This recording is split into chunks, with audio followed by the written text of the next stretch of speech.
Nabil, welcome to the program. Thanks for joining us. What's the latest and what do we expect? Nabil?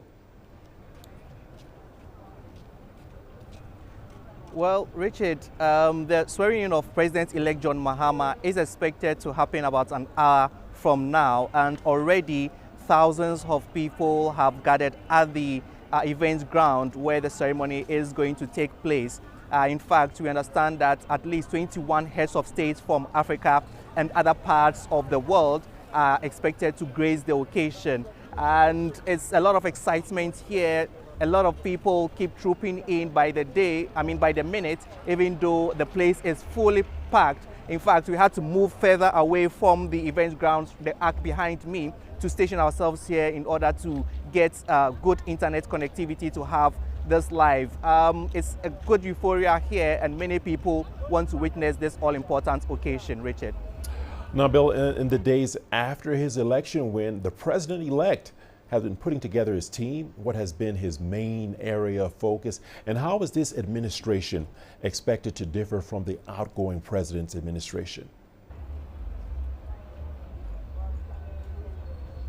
Well, Richard, the key focus for the president has to do with corruption, and in fact, he has set up an anti-corruption task force that is supposed to investigate the past administration and those who are suspected or alleged to have embezzled funds. He's also been making some appointments. He has appointed his chief of staff and also made some key appointments for his cabinet. Indeed, he has also he's also going to put main focus on one of the key campaign promises of ensuring a 24-hour economy in Ghana, and he has designated one of his key people to be in charge of that particular policy. And here is a report I filed looking at the expectations of John Mahama in his second term in office. We have all kinds of allergies. Ghana's president-elect John Mahama has his work cut out for him. He's taking over a nation reeling under a high debt distress and high unemployment rate. But he has already made bold promises to turn the economy around during the election campaign, which sought to convince Ghanaians to give him a second shot at the presidency. My government will prioritize and create decent, well-paying and sustainable jobs by fostering a conducive environment for entrepreneurship and innovation. The government and the private sector will not only tackle unemployment, but also inspire a generation of change makers and problem solvers. John Mahama served as Ghana's president between 2012 and 2017. He was voted out of office in 2016 after serving only one term. It was largely because his government was rocked with a series of corruption scandals. Now he's been given a second chance to redeem himself after he won the election in December.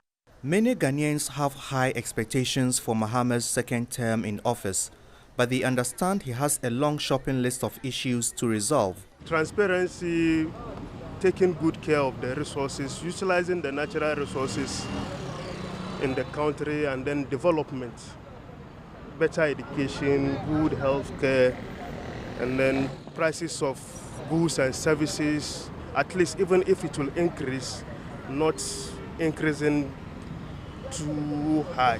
Ghana is currently under a $3 billion IMF bailout and is implementing stringent reforms to shore up revenue generation. Mahama has promised to scrap some of the most controversial taxes when he assumes office. But then, that brings on a whole new problem. The challenge really for President Mahama and those coming in is how does he balance on one hand, some of the promised tax cuts that they say they want to do, like the e-levy, the COVID levy, and things like that, and at the same time stick to the the requirements of an IMF program that typically emphasizes boosting revenues.